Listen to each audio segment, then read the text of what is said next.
अध्याय 18 के श्लोक नंबर 62 में भगवान स्वयं कह रहे हैं कि अर्जुन उस परमेश्वर की शरण में जा जिसकी कृपा से परम शांति व शाश्वत स्थान अर्थात सतलोक को प्राप्त होगा। वो परमेश्वर कौन है, कहां है, कैसा है, जानने के लिए कृपया अवश्य सुनिए जगत गुरु तत्वदर्शी संत रामपाल जी महाराज के अमृत वचन। पुण्यात्माओं, अब इस कंसेप्ट को क्लियर किया है आदरणीय गरीबदास साहिब जी ने कि ये 2 अक्षर का मंत्र है जिसमें एक ओम है और एक तत् है जो अभी आपको दिखा दिया। तो गरीबदास साहिब ने कहा है कि राम नाम जप कर थर होई, ओम सोहम मंत्र दोई। जिस राम के नाम का जाप करने से स्थाई स्थान प्राप्त होता है, सतलोक मोक्ष होता है, जिससे ये ओहम सोहम मंत्र दोई। फिर क्या बताया है कि ओम सोहम जाप जपिए, योग युगत या धूनी तपिए। अब जैसे वाहेगुरु जो जाप दिया था नानक साहिब जी को, साहिब जी ने बताया था कि मर्दाना तू वाहेगुरु जाप कर।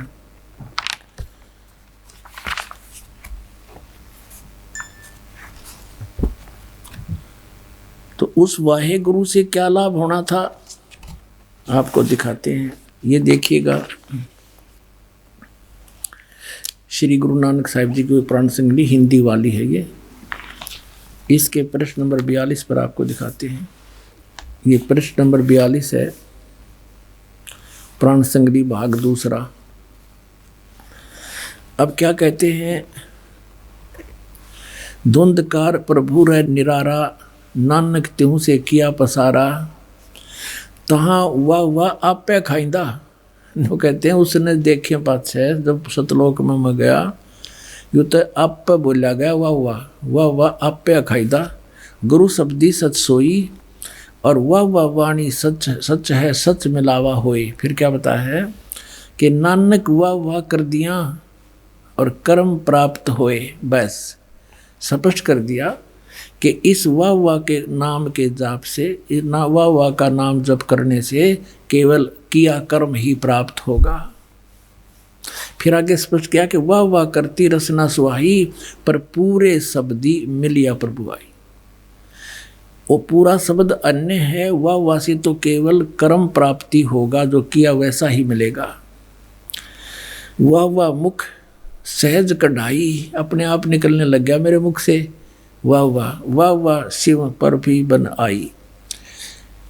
अब पुण्यात्माओं, अगर ये वाह शब्द ही कंप्लीट फाइनल होता तो फिर यहाँ नहीं कहते कि नामों में नाम, ये 2 मंत्र का जाना कि ये है वो असली मंत्र। नामों में, सब नामों में श्रेष्ठ नाम यही जाना। अब देखना, नानक आदरणीय गरीबदास साहिब जी ने कहा था, झांकी वे कबीर की नानक की तीवा, हरुआ सिखा का गल पड़ी कौन छुटावे था। देखिएगा इसको 40 पृष्ठ पर इसी प्राण संगली के अंदर स्पष्ट है। प्राण संगली भाग दूसरा प्रश्न नंबर 40 पर, जब अपने प्राण पिंड की जानी, तब प्रगटी वाह की वाणी। ओह, कहता जब मैंने अपने बारे में, अपने जीव के और शरीर के बारे में जानकारी हुई इस परम संत से, परमात्मा से, कहते जब या वाह की वाणी प्रकट हुई, वो तेरे की। तो कहने का भाव ये है कि इस वाहे गुरु से तो केवल वर्क डन मिलता रहा, और ये ग्लूकोस लगा गए थे नानक साहिब जी पूरे अपने अनुयायियों को। और ग्लूकोस से क्या होता है, रोग नहीं कटता, लेकिन शरीर खराब नहीं होता जब लग सर्जन नहीं आता। तो पुण्यात्माओं, अभी तक ये महापुरुष इस मानव समाज के ग्लूकोस लागे थे। ये कोई तो गीता के पाठ करण कला दिए परमात्मा ने, कोई गुरु ग्रंथ साहिब की वाणी के पाठ पर लगा दिए, धर्म भंडारे शुरू करवा दिए।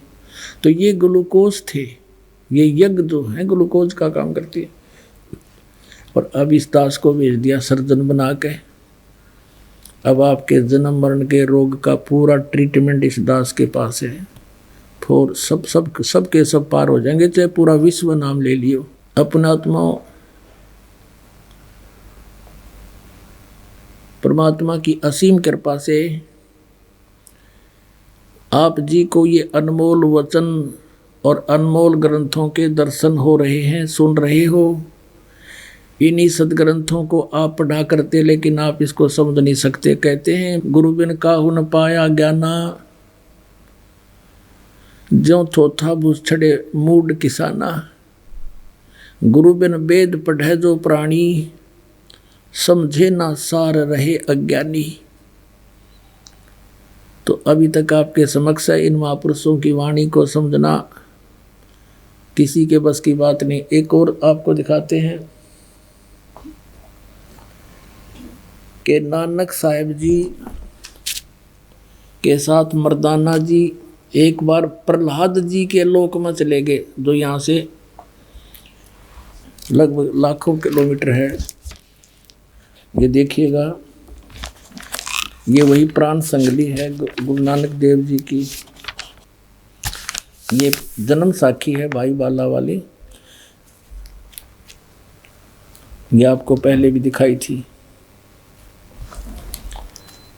अब इसके आपको दिखाते हैं 272 पृष्ठ पे।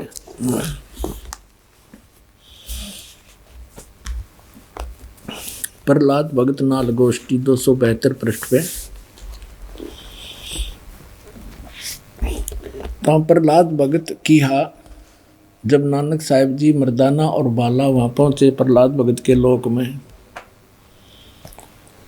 तो प्रहलाद भगत की नानक तपाजी तैनू कलयुग विच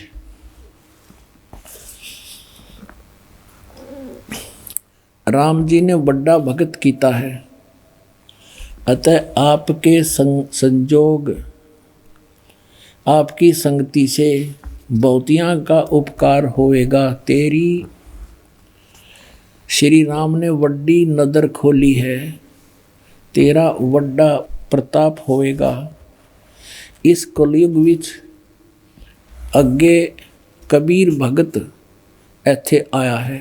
अब देखो, बिना ज्ञान के भगवान को तो भगत कह रहा प्रहलाद जी। कबीर भगत इथे आया है, यहाँ पर आया है, अते जा आपको कर्ता ने आंदा है, यहाँ भेजा है। भा मर्दान ने आंदा है। ता मर्दान ने पूछिया, प्रहलाद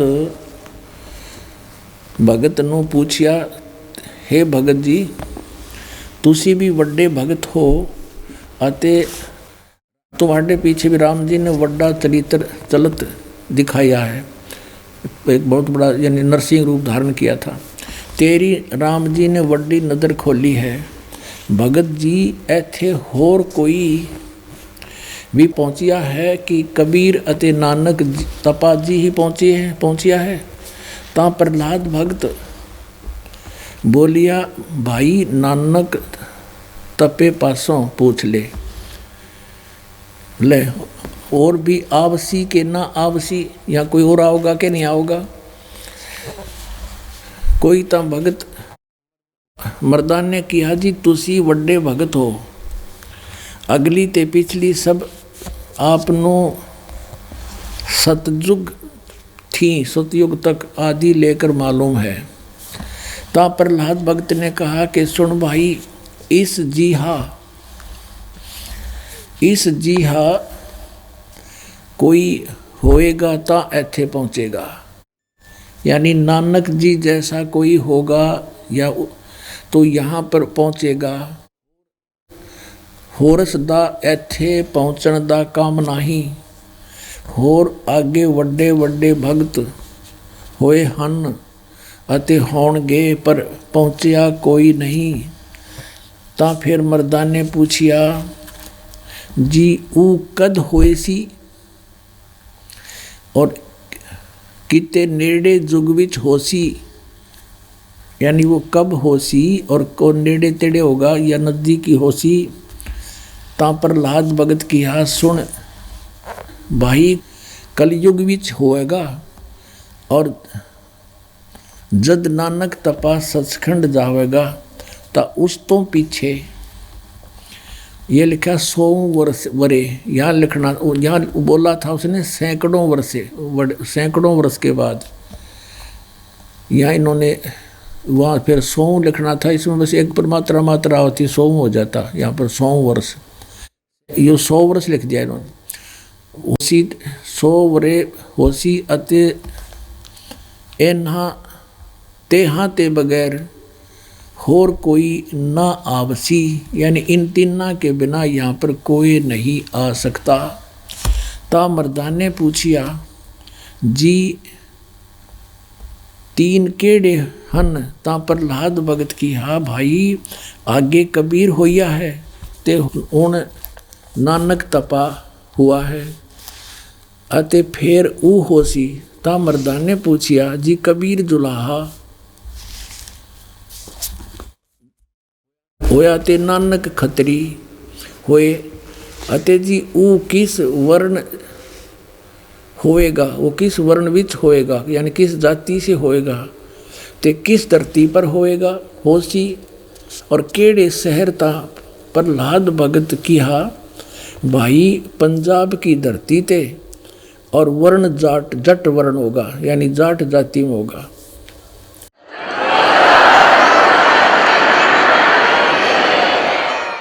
और शहर बटाले, यो बरवाले का बटाला लिख दिया ना, यो था बरवाला, बरवाले में उसी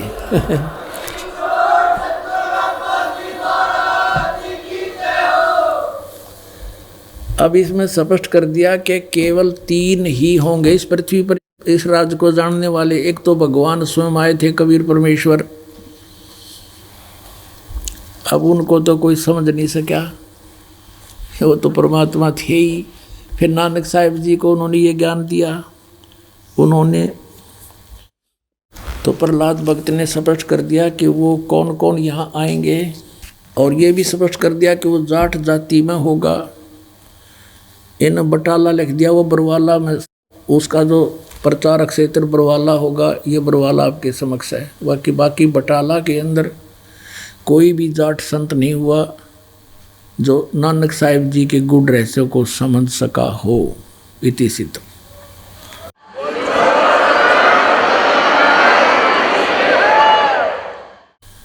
बोलो सतगुरुदेव की जय हो।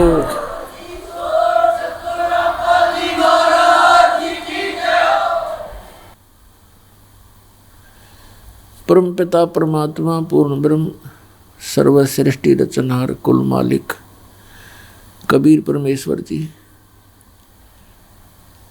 हमें यहाँ आकर के एक विशेष याद दिलाते हैं जिसकी हमें भूल पड़ चुकी होती है।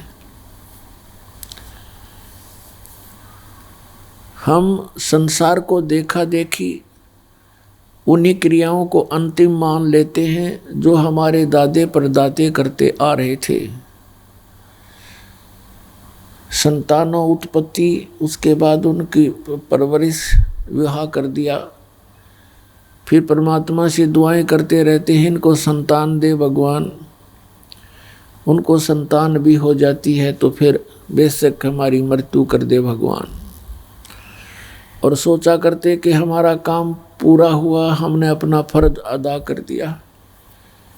तो अब सत्संग में आने से हमें ज्ञान हुआ कि जो इस मनुष्य जीवन से करना था वो तो स्टार्ट भी नहीं किया, वो तो प्रारंभ भी नहीं किया। यदि किया तो शास्त्र विरुद्ध किया।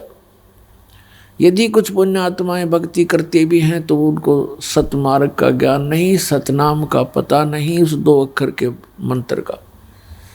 और उस 2 अक्षर के मंत्र के बिना प्राणी का मोक्ष नहीं। सतनाम के बिना, इस 2 अक्षर के मंत्र और सार नाम के बगैर ये जीव कुछ भी भक्ति साधना करता रहे पर मोक्ष नहीं हो सकता। और मोक्ष के बिना फिर इसका यूज के क्या बताते हैं परमात्मा, कि मान लीजिए आपने बहुत घना धन पुण्य कर लिया और शास्त्र विरुद्ध साधना भी करते रहे, वो यूजलेस होती है। आप जी ने कोई धर्म पुण्य किया, उसके कारण आप स्वर्ग चले गए, स्वर्ग के अंदर अपने पुण्यों को समाप्त करके फिर 84 लाख योनियों में भटकते रहे, तो पुण्यात्माओं जब तक इसको सत साधना नहीं मिलती, तत्वदर्शी संत नहीं मिलते, तत्वदर्शी संत के बगैर सत साधना प्राप्त नहीं होती। तो तत्वदर्शी संत की भूमिका करने के लिए स्वयं परमेश्वर आते हैं सतलोक से चलकर, अपने सचखंड से, उस तीसरे मुक्ति धाम से, और यहाँ आकर के एक महात्मा का रूप धारण करते हैं, जिंदा महात्मा का। कलयुग में जिंदा महात्मा का रूप बनाते हैं और सतयुग त्रेता द्वापर में ऋषि का रूप बना कर आते हैं, क्योंकि उस समय ऋषियों की महिमा होती है और इस समय में साधु संत किसी भी वेशभूषा में होते हैं, उन्हीं को आदरणीय माना जाता है। एक धर्मदास नाम के श्रद्धालु थे, बहुत बड़े धनी व्यक्ति थे। इतने धनी व्यक्ति थे, बताते हैं उनके पूर्वज इतने पैसे वाले थे कि वहाँ के राजा पर जब कोई प्राकृतिक आपदाएं आ जाती थी, जैसे फ्लड आ जाती या अकाल गिर जाता, तो धर्मदास जी के पूर्वजों से, उनके दादा से, पिताजी से वहाँ के राजा लोग वित्तीय सहायता प्राप्त किया करते थे। अब कहने का भाव ये है दास का कि इतना पैसा जिसको हम सुख मानते हैं, और उस सुख से भी आत्मा संतुष्ट नहीं होती, क्योंकि इसको पता है, आभास है कि परमात्मा प्राप्ति बिना इस जीव का कोई लाभ नहीं, इस मनुष्य शरीर का। इसलिए इतना कुछ होते हुए भी वो भगवान की लगन में लगे हुए होते हैं, तो महापुण्यकर्मी प्राणी होते हैं। ऋग्वेद मंडल नंबर 9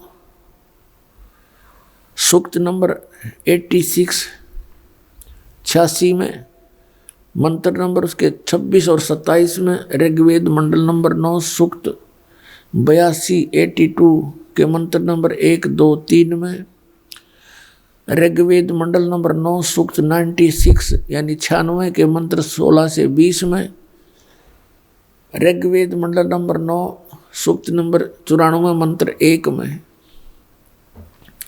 ऋग्वेद मंडल नंबर 9 सूक्त नंबर 1 मंत्र 8-9 में, ऋग्वेद मंडल नंबर 9 सूक्त 20 मंत्र 1 में, और भी अनेक स्थानों पर वेद बताते हैं कि वो परमात्मा कबीर देव है, कबीर साहब है, और ऊपर ध्युलोक में रहता है, विराजमान है। ध्युलोक माने तेजो में, प्रकाश में, लोक में, और वहाँ से गति करके यहाँ आता है, अच्छी आत्माओं को मिलता है, उनको ज्ञान उपदेश देता है। तो पुण्यात्माओं जो वेद ज्ञान बताते हैं, वेद परमात्मा के गुण बताते हैं, महिमा बताते हैं, वो लीला एकमात्र कबीर परमेश्वर जी ने की है, जो काशी शहर में जुलाई की भूमिका, दान की भूमिका किया करते थे। और वही एक जगत गुरु के रूप में, वही सब पीरा दे पीर, यानी सब गुरुओं के गुरु, जगत गुरु वो स्वयं ही होते हैं। अब जैसा आपको दास बार बार बताता है कि जिन महापुरुषों को परमात्मा प्राप्ति हुई, उन्होंने परमात्मा के वही गुण बताए हैं जो वेदों में वर्णित है, और उन महापुरुषों ने वो भी ज्ञान दिया है जो वेदों में वर्णित नहीं है, इनसे आगे का है। तो जिस महापुरुष की वाणी वेदों से भी मिलती है और वेदों से हटकर जो परमात्मा ने स्वयं आकर ज्ञान बताया उससे मेल खाता है, तो वो संत परमात्मा से परिचित है, वो साक्षात्कार कर चुका है। तो कलयुग के अंदर जिन महापुरुषों को परमात्मा मिले, उनमें से आदरणीय धर्मदास साहिब जी, आदरणीय मलुकदास साहिब जी, आदरणीय नानक साहिब जी सिख धर्म के प्रवर्तक, आदरणीय दादू साहिब जी, आदरणीय गरीबदास साहिब जी गांव छुड़ानी जिला दद्दर हरियाणा प्रांत वाले, आदरणीय गीसा दास साहिब जी गांव खेखड़ा जिला मेरठ उत्तर प्रदेश में। इन महापुरुषों को परमात्मा मिले। इनमें से आदरणीय गरीबदास साहिब जी को विशेष ज्ञान दिया परमात्मा ने, या धर्मदास साहिब जी को दिया और एक या नानक साहिब जी को दिया। इन तीन महापुरुषों को विशेष ज्ञान दिया था। वैसे तो इन सभी महापुरुषों को ज्ञान दिया, लेकिन इन तीनों को विशेष ज्ञान दिया था। विशेष का तात्पर्य यह है कि जैसे आदरणीय धर्मदास साहिब जी और आदरणीय नानक साहिब जी तो कबीर साहिब के समकालीन थे,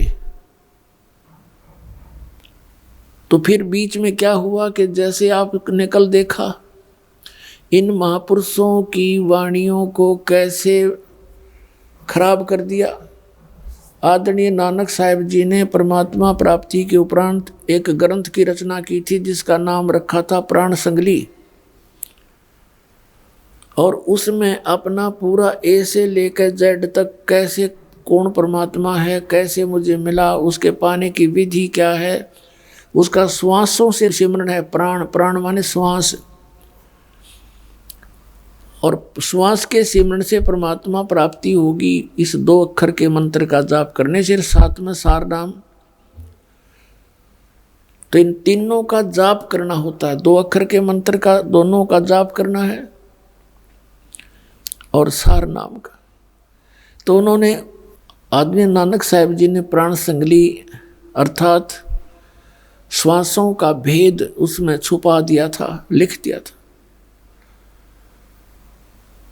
क्योंकि काल से इस भक्ति को बचाए रखने के लिए परमात्मा के आदेश से इन महापुरुषों ने वही किया जो परमात्मा का आदेश था। परमेश्वर कबीर जी ने उस समय इनसे कह दिया था कि तुम इस सतनाम का जाप करो। 2 अक्षर का जो जाप है सतनाम का, इसमें एक ओम मंत्र है, एक गुप्त है, ये दास बताएगा। लेकिन इसको अभी डिस्क्लोज ना करना, सार्वजनिक मत करना, नहीं तो ये काल के द्वारा भेजे गए संत, ये पंथ, इनको ये नाम का पता लग जाएगा और ये अधिकारी है नहीं। अनअधिकारी से प्राप्त मंत्र से प्राणियों को लाभ किसी को होगा नहीं।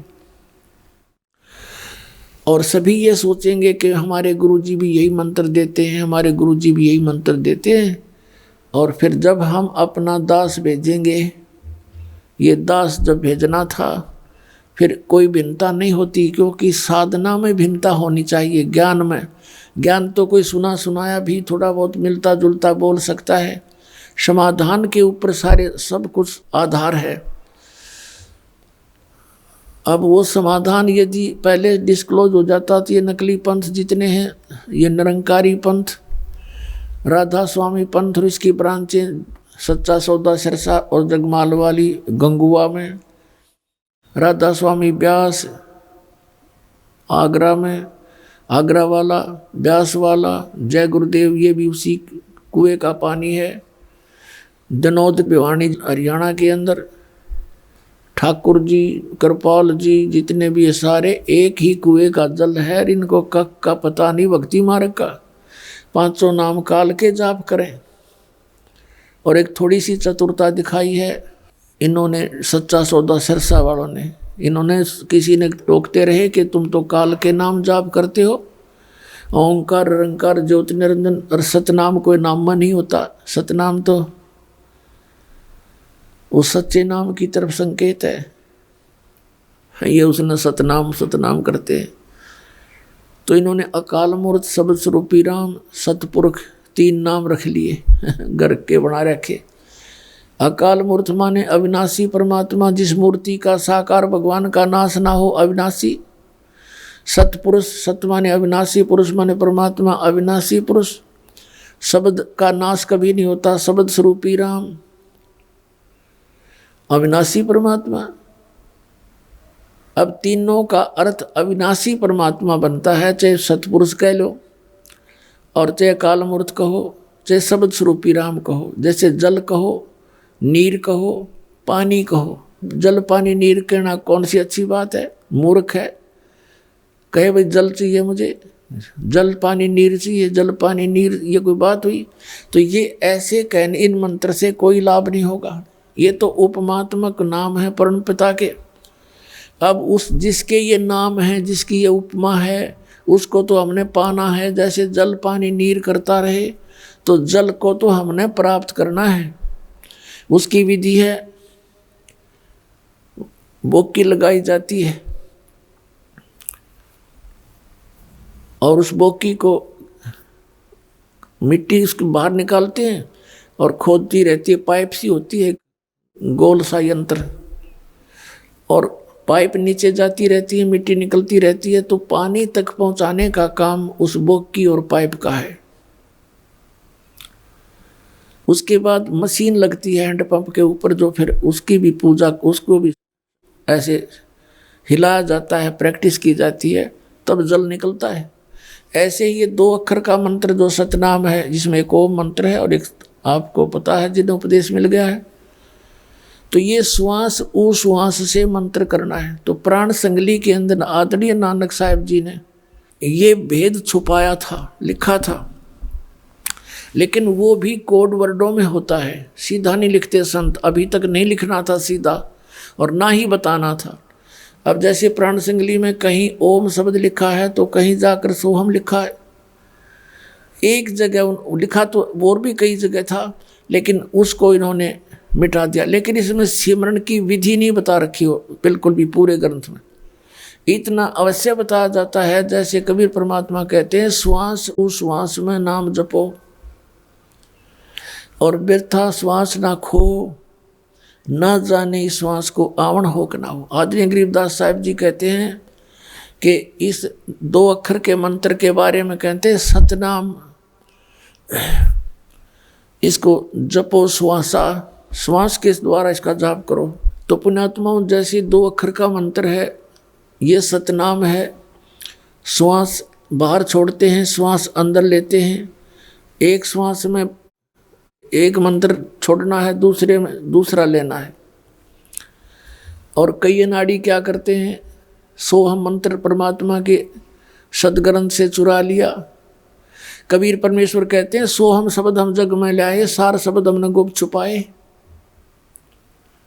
ये सोहम शब्द आपके किसी भी लेख में नहीं पाओगा, वेद शास्त्र में नहीं है।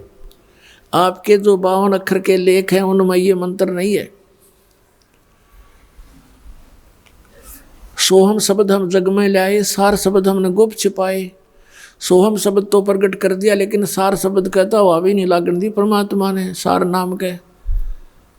नहीं तो नकली नाश कर देते सारे भक्तों का, करोड़ों तो बर्बाद कर दिए, शेष का भी भट्ठा बैठा देते हैं। न इनकी भक्ति, इनका हेड ऑफ द डिपार्टमेंट प्रेत बनकर धक्के खा रहा है। शिवदयाल जी अपनी बेटी अपनी ही शिष्या बुक्की में आकर के ओक्का पीवे हैं, और फिर वो चूरमे खा, रोटी खा, उड़ा बैठ के हो गया पार, वो डुबो गया दुनिया ने। श्रद्धालुओं ने उसको परम धनी माना, 500 नाम काल के जप के हठ योग करके अपना जीवन नाश किया, करोड़ों को और विनाश कर डाला। अब ये सतनाम का जो 2 मंत्र का अक्षर है, अक्षर का 2 मंत्र का अक्षर का समझ लो, ये जाप है सतनाम। ये तो ऐसा समझो कि जैसे बोकी और पाइप का काम है। और उसके बाद फिर हैंड पंप, अगर मशीन नहीं बंधी ऊपर तो यूजलेस है वो। पाइप पानी तक पहुंच गई, सारी बात होगी, लेकिन वो मशीन ना लगी तो भी यूजलेस है। तो सार नाम वो मशीन है और सतनाम ये 2 अक्षर का उस जल को पाने की बोकी का काम करेगा। उल्टी सुल्टी बोकी श्वास उस श्वास से लगेंगी। तो इन महापुरुषों ने ये भेद नहीं बताया कि कैसे सिमरण करना होता है श्वास का। इतना अवश्य हिंट दिया है कि ये प्राणों से, श्वासों से सिमरण होता है। और कुछ नाड़ी क्या करते हैं, परमात्मा के इस सूक्ष्म वेद से, कबीर वाणी से सोहम शब्द ले लिया, उसके 2 भाग कर लिए, कहते हैं 100 बाहर निकाला, हम अंदर ले ले। कमाल की बात है। एक मोटरसाइकिल के 2 भाग कर ले, बीच तक काट ले उसने। हरनों का यू पही आगे न चलेगा, यू पाछे न चलेगा। परमात्मा कहते हैं बेखों के लश्कर फिरें, ये बेखों के पंथों के लश्कर फिरें, यानी टोल के टोल बने फिरते हैं। ये बाणी चोर कठोर और सतगुरु धाम ना जावेंगे, ये 84 के ढोर। ओए होए,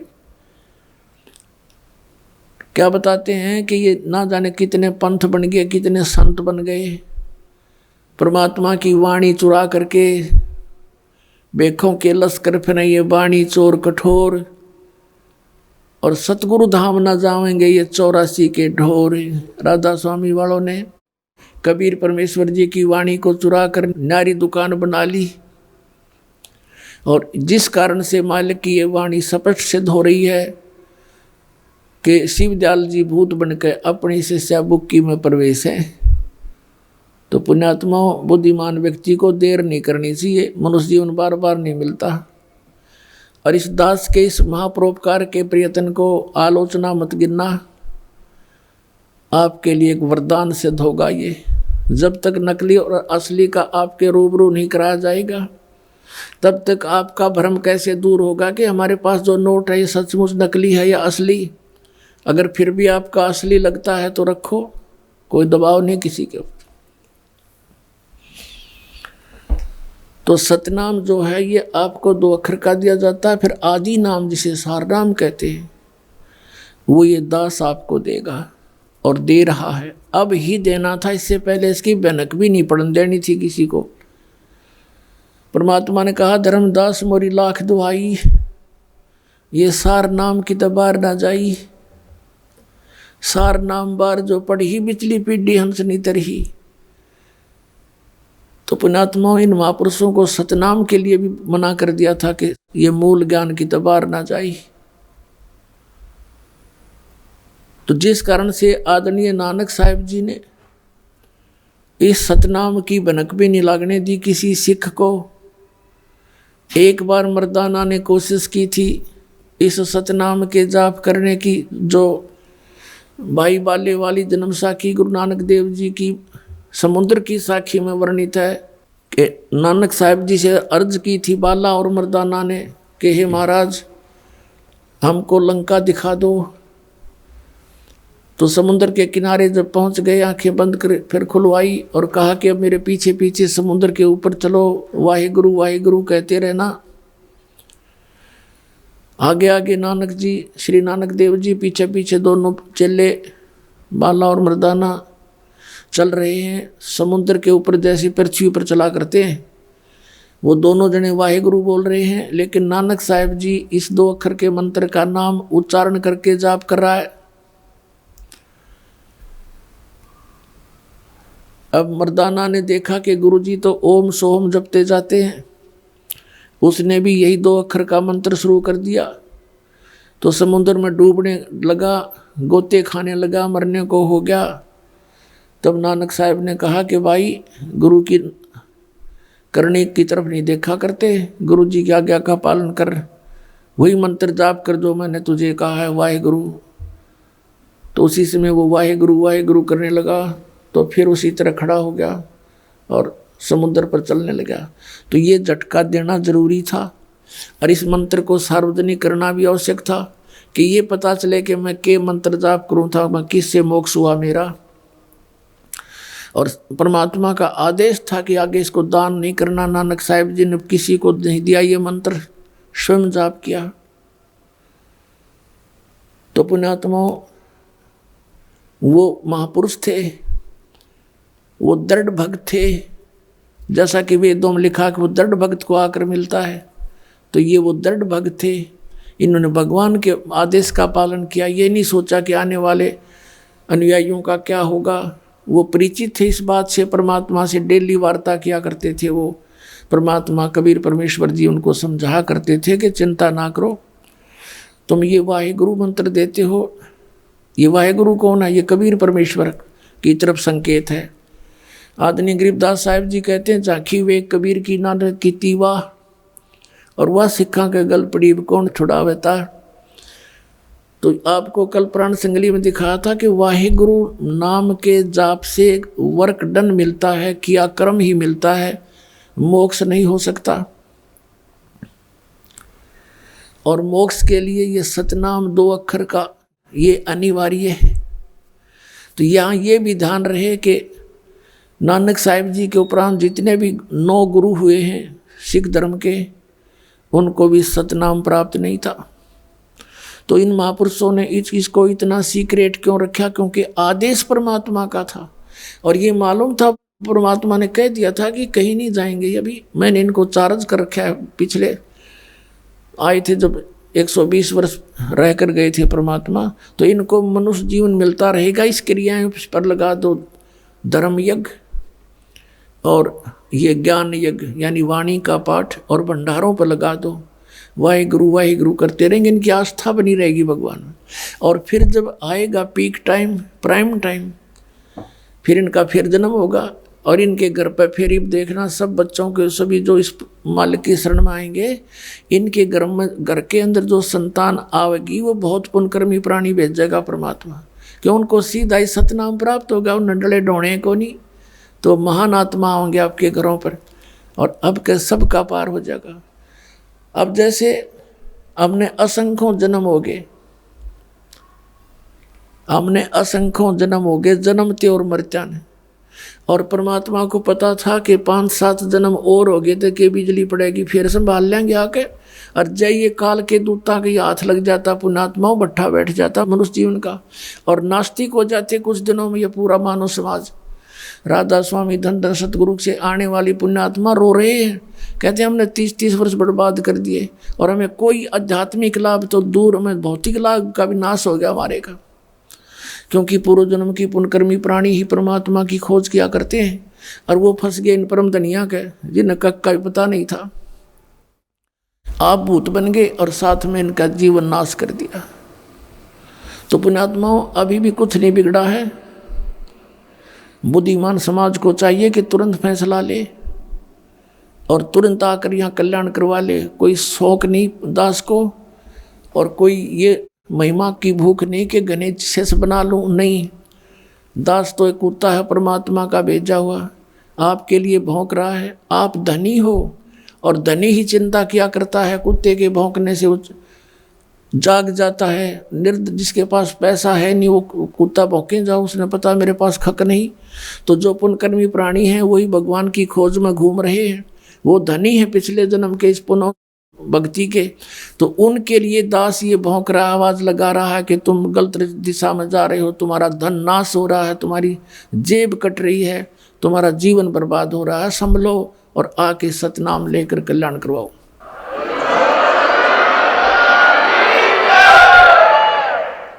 अब जैसा दास ने एक वाक्य बोला था कि इन 3 महापुरुषों को विशेष ज्ञान दिया, किन किन को? आदरणीय धर्मदास साहिब जी को, आदरणीय नानक साहिब जी को, आदरणीय गरीबदास साहिब गांव छुड़ानी जिला झज्जर वाले को। कारण क्या था कि आदरणीय धर्मदास साहिब जी, आदरणीय नानक साहिब जी ये तो समकालीन थे परमात्मा के, और काल ने कहा था कि मैं कबीर परमेश्वर को कहा था तेरे ही पंथों में जो तेरे नाम से पंथ चलाऊंगा, और उनमें अपने दूत भेज के तेरे सदग्रंथ सबका नाश करवा दूंगा, भक्ति शास्त्र विरुद्ध साधना करवाता रहूंगा, ताकि वो मेरे मुख में ही समाते रहेंगे।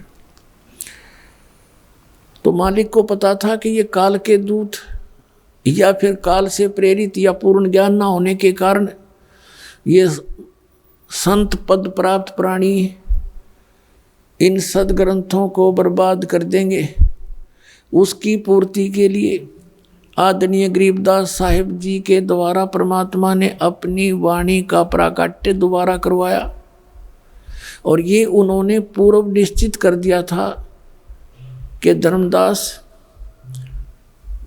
जो बर्मा पंथ आवेगा काल का है, तो ये सारे काल के ही पंथ, और सभी प्राणी सभी संत वो हैं परमात्मा के ही बच्चे।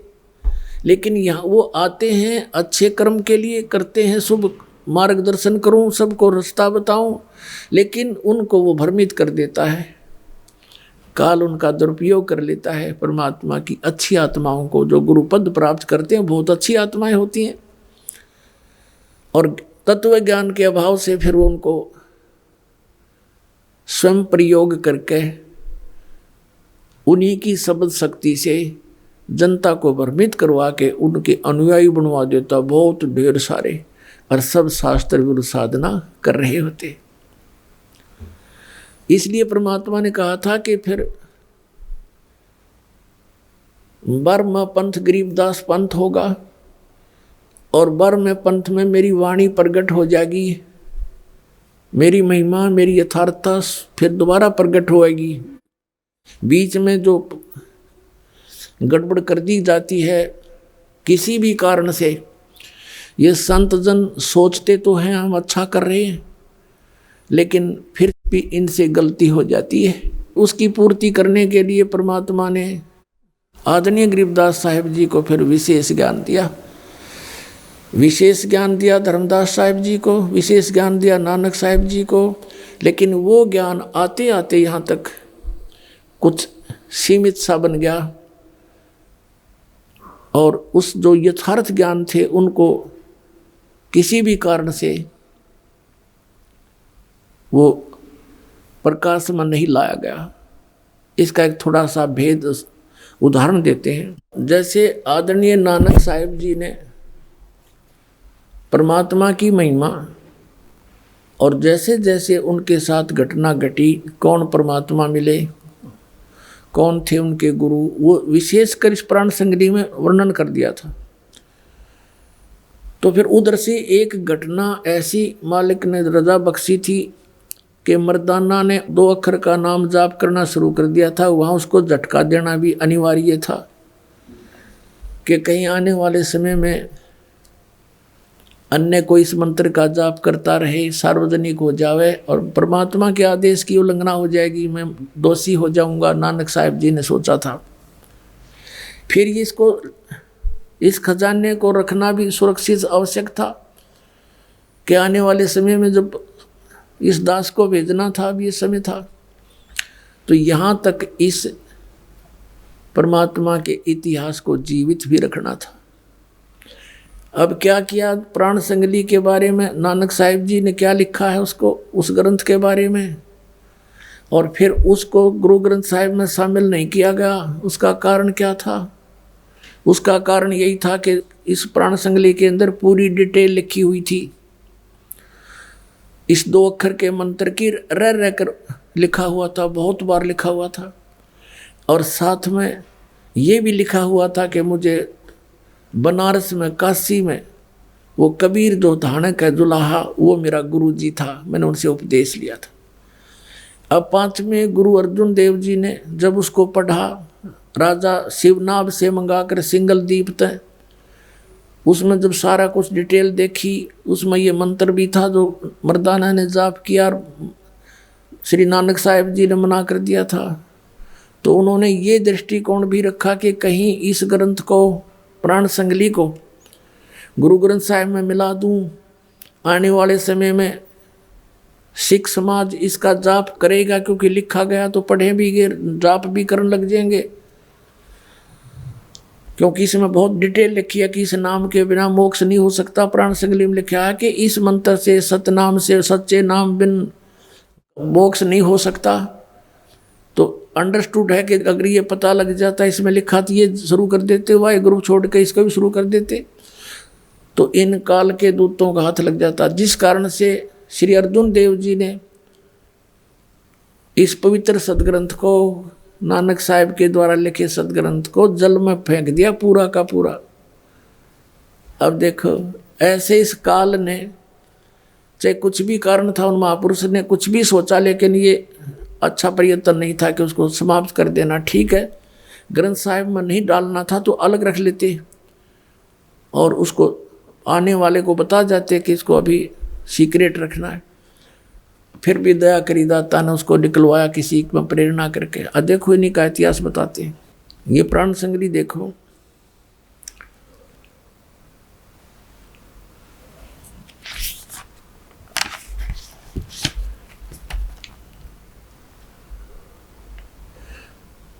एक ओम सतगुरु प्रसादी।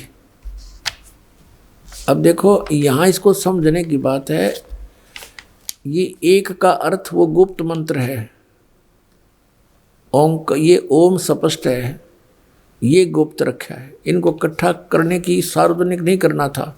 ये असली वो मंत्र हैं जो 2 अक्षर के दोनों मंत्र हैं, और ये सतगुरु से प्रसाद के रूप में मिले हैं। श्री नानक जी कहते हैं। प्राण संगली सटीपन प्रथम भाग। श्री गुरु नानक साहेब विरचित प्राणों का अपूर्व कवच, जो सुरत शब्द योग साधनमयी अमोघ तारों से रचा हुआ, काल कर्म माया कृत विघ्नों से गुरुमुखों का सुरक्षक का हितकारी, जिसका संत संपूर्ण सख जी ने इसको प्रेम प्रसाद रूप से अर्पण किया। इसके लिए जिसके मालिक वेलविडियर प्रेस इलाहाबाद ने अपने खर्चे से अपने यंत्रालय में प्रकाशित किया। ये यहाँ से छपा। अब इसमें क्या लिखा है, आवश्यक सूचना नामक शुरू में लेख है। गुरु नानक साहेब ने यह अपूर्व ग्रंथ प्राण संगली किस अवसर पर सिंगला द्वीप में वहाँ के परम भक्त राजा शिवनाभ जी को उपदेश करके बख्श दिया, शिवनाभ राजा को दे दिया, और फिर उनकी 5वीं गद्दी के अधिष्ठाता गुरु अर्जुन देव जी ने उसे कैसे सिंगल द्वीप से मंगवाया तथा किस कारण से उसे गुरु ग्रंथ साहिब के संग्रह से अलग रखा, इसका वर्णन गुरु नानक साहेब जी के जीवन चरित्र में दूसरी यात्रा के आखिरी हिस्से में और टिप्पणकार के निवेदन में लिखा है। गुरु नानक साहेब ने इस अनमोल ग्रंथ का नाम प्राण संगली लिखा। क्यों रखा, यह तो पक्के तौर पर वही कह सकता है जिसकी गति उन किसी हो, जो नानक साहब जैसे पहुँचे हुए संत हों। यह सच्ची तो वही बता सका है कि प्राण संगली नाम किस लिए रखा, तो भी कुछ लखावा उसका उनके इस वचन से होता है जो निज मुख से उन्होंने राजा शिवनाभ से कहा। नानक साहब ने कहा था इस प्राण संगली रूपी ग्रंथ के विषय में, ई ग्रंथ मेरी देह है, मेरा स्थूल रूप है, प्राणों मेरियों का संग्रह का ये कवच है, जगत समुद्र का ये पुल है। संसार रूपी समुद्र से पार होने के लिए इसमें विशेष भेद दिया है मैंने। जगत समुद्र का ई पुल है, ई प्राण संगली मैं तैनू बख्शी है, ई अजर वस्तु है, सो तैं ही जरी है, यानी इसके लिए तू ही विश्वास पात्र है मेरा, और तूने इस पर विश्वास किया है। ई प्राण संगली अमृत प्रवाह है, तेरे ही मुख विषय प्रवेश हुई है, होर 3 लोकां विच इस वस्तु ਨੂੰ संभालता कोई नहीं, ताते प्राणों विखे प्राण संगली रखनी। कहता इसने इतनी संभाल कर रखी है जैसे सांस होया करे। अब क्या कहा है नानक साहिब जी ने, देखो पुण्यात्माओं, ये शब्द पढ़कर दास की आंखों से आंसू बहने लगे। जिस दिन पहली बार पढ़ा, अभी हफ्ता पहले पढ़ा इसको, कि कितनी प्यार से कहा है कि ये मैंने जो एक परमार्थ लेख लिखा है, अपना अनुभव लिखा है परमात्मा से प्राप्त ज्ञान के आधार से, और ये प्राण संगली ग्रंथ मेरा शरीर है, मेरी देह है। अब जैसे गुरु जी का सत्कार करते हैं ऐसे आदरणीय तो रखना इसको, यानी किसी ओछे मंदे व्यक्ति को मत दे देना, कहीं इसको बर्बाद ना कर दे। भाव ये था उनका कहने का कि मैंने अपनी आत्मा निकाल के रख दी इसमें, जो ज्ञान इसके अंदर मैंने भर दिया, जो मैं जानू था इसमें सारा लिख दिया। और यह मेरा शरीर है, मेरी देह है, ये मेरा स्थूल रूप है। ये ना समझना कि प्राण संग दे कोई नानक साहब जानकर कि ये उनकी शरीर है, इसमें मत्था टेके जाओ, नहीं। ये लेख हैं, ये धन दबागे, इसमें एक अनमोल धन दबागे महापुरुष, और आप उनके बच्चे हो, आपके लिए दबा गए। अब जैसे एक सेठ की मृत्यु होगी, उसने डायरी में लिख रखा था कि चांदनी 14 रात के 12 बजे मंदिर के गुम्बद में इतने पैसे, करोड़ों रुपये का धन दबा रखा है। अब उस पिता की मृत्यु होगी, सेठ की, बच्चों ने वह डायरी पढ़ी और कहने लगे भाई मंदिर के गुम्बद में पिताजी ने बहुत धन दबा रखा है। उनके अंतिम संस्कार के बाद उन्होंने तुरंत मंदिर का गुम्बद फोड़ डाला, लेकिन वहाँ कुछ नहीं पाया। बड़े चिंतित हुए कि पिताजी के लिखने में चूक रह गई, हमारा धन बर्बाद हो गया, हम कंगाल हो गए, लुट गए, पिट गए, बुरा हाल हो रहा। एक उनके पिताजी का मित्र शोक व्यक्त करने आया। उन्होंने उनको अपने पिता के मित्र से बताया कि अंकल, पिताजी लिखने में गड़बड़ कर गए और ठीक ठिकाना नहीं लिख गए, हमारा तो धन करोड़ों रुपए का बर्बाद हो गया, अब क्या करें, हम तो लुट गए, पिट गए। वो दूसरा सेठ, वो जानकार था इन कोड वर्डों का, उसने कहा बेटा वो डायरी दिखाओ। वह डायरी दिखाई, वो समझ गया, लेकिन बच्चे नहीं समझ सके और उसको बड़ा संभाल कर रखे हुए थे, छुपा कर रखे थे। तो क्या हुआ, उस सेठ ने कहा इस गुम्बद को पुनः बना दो जो तुमने तोड़ा है। वो बना दिया। फिर मैं आऊँगा एक दिन, तुम्हारा धन बता दूंगा। अब चांदनी 14 को सामने आ गया। रात के 12 बजे सेठ के आंगन में अपना ही बनाया हुआ एक मंदिर था। रात्रि के समय उस मंदिर के गुम्बद की छाया, चांद की रोशनी से जो छाया आंगन के अंदर गई, गुम्बद की छाया, वहाँ गुम्बद की छाया के चारों तरफ निशान लगा दिया पृथ्वी पर। मंदिर गुम्बद वहाँ पर है, उसकी छाया नीचे है, तो वहाँ निशान लगा दिया और कहा बेटा खोदो यहाँ से। वहाँ खोदा तो सारा धन सुरक्षित पा गया। तो पुण्यात्माओं, ये महापुरुष अपना उस अनमोल धन को यहाँ इन काल के दूत चोरों से छुपा कर इन ग्रंथों में छुपा गए थे, कोड वर्डों में। इस दास को भेजा है उस कोड वर्डों को खोलने के लिए, आपको आप ही के घर में धन प्राप्त कराने के लिए, आपको भक्ति धन का सेठ बनाने के लिए।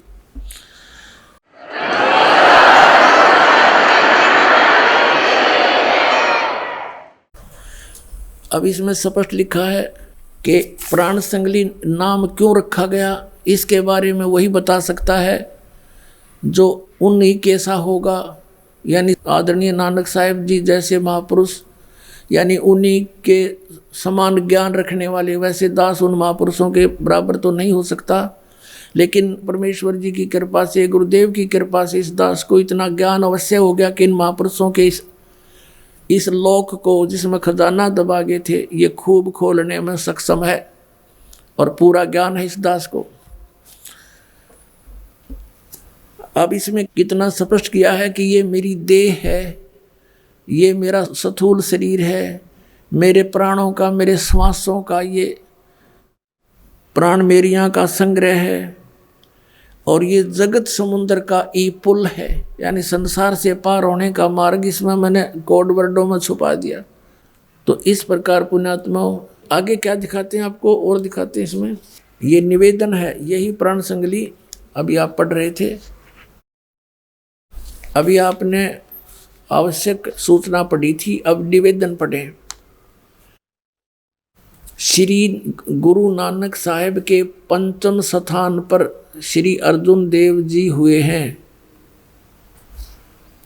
जिन्होंने गुरुवाणी की बीड़ बांधते समय, यानी गुरुवाणी की एक पुस्तक बनाई जिसको श्री गुरु ग्रंथ साहिब करने लगे, बांधते समय भाई पैड़ा नामक एक शिष्य को संगल दीप भेजकर राजा शिवनाभ के पौत्र के पास से यह ग्रंथ मंगवाया था। आदरणीय नानक साहिब जी राजा शिवनाभ को दे गए थे।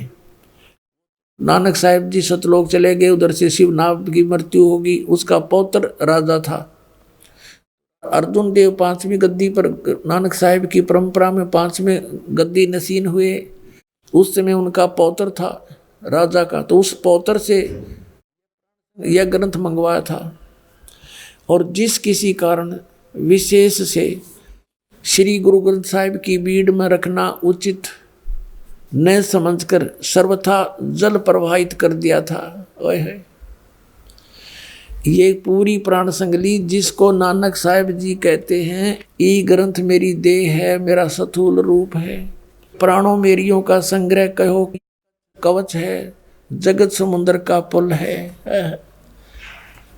ई प्राण संगली में तैनू बख्शी है, प्राण संगली अमृत प्रवाह है। ये अजर वस्तु है, सोते ही जरी है, और 3 लोकों में से कोई संभालने वाला नहीं था। अब यहाँ पर देखिएगा विवेकहीनता के कारण महापुरुष ने कैसे जल में डाल दिया। फिर इसको राजा शिवनाभ के पौत्र के पास से एक ग्रंथ मंगवाया था, और जिस किसी कारण विशेष से श्री गुरु ग्रंथ साहिब की बीड़ में रखना उचित ना समझकर सर्वथा ही जल प्रवाहित कर दिया था। पूरी की पूरी। अब नानक साहिब तो क्या कह रहे हैं, मेरा शरीर है, तो इन्होंने नानक साहिब को डुबो दिया पानी में।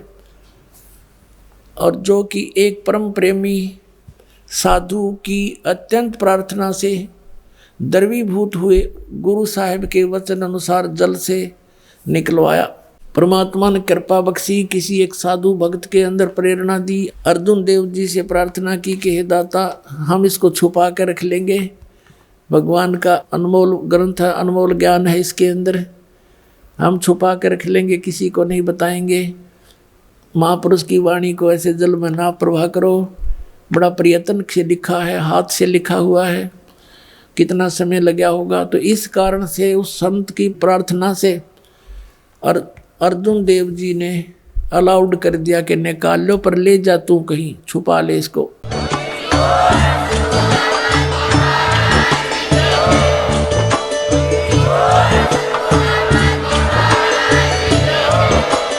आप सुन रहे थे जगत गुरु तत्वदर्शी संत रामपाल जी महाराज जी के मंगल प्रवचन। अधिक जानकारी के लिए विजिट कीजिए हमारी वेबसाइट www.jagatgururampalji.org। संत रामपाल जी महाराज जी के शुभ आशीर्वाद से पूरे विश्व भर में 500 से भी ज्यादा नाम दीक्षा केंद्र हैं, जिन पर संत रामपाल जी महाराज जी द्वारा ऑनलाइन निःशुल्क नाम दीक्षा दी जा रही है। अपने नजदीकी नाम दीक्षा केंद्र का पता करने के लिए संपर्क करें 8222880541।